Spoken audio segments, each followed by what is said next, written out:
പ്രൗഢോജ്വലമായ ഘോഷയാത്രയോടെ തലസ്ഥാനത്ത് സർക്കാർ സംഘടിപ്പിച്ച ഓണാഘോഷം സമാപിച്ചു. വെള്ളയമ്പലം മുതൽ കിഴക്കേക്കോട്ട വരെ നടന്ന ഘോഷയാത്രയിൽ 3000-ഓളം കലാകാരന്മാരാണ് അണിനിരന്നത്. കേരളത്തിന്റെ പാരമ്പര്യം വിളിച്ചോതുന്നതായിരുന്നു തലസ്ഥാനത്ത് നടന്ന പ്രൗഢഗംഭീരമായ ഘോഷയാത്ര. വെള്ളയമ്പലത്ത് നിന്ന് ആരംഭിച്ച ഘോഷയാത്ര governor P Sathasivam flag off ചെയ്തു. 3000-ഓളം കലാകാരന്മാരാണ് ഘോഷയാത്രയിൽ അണിനിരന്നത്. കേരളത്തിന്റെ തനത് കലാരൂപങ്ങൾ ഘോഷയാത്രയുടെ മാറ്റുകൂട്ടി.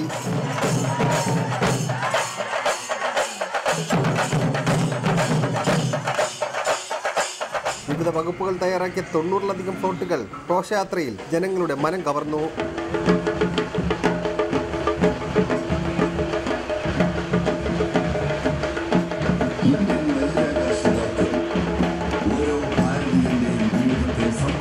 സംസ്ഥാനങ്ങളിൽ നിന്നുള്ള കലാരൂപങ്ങളും ഘോഷയാത്രയിൽ അണിനിരന്നു. കേന്ദ്രമന്ത്രി നിതിൻ ഗഡ്കരിയാണ് ഘോഷയാത്രയിൽ മുഖ്യാതിഥിയായി പങ്കെടുത്തത്.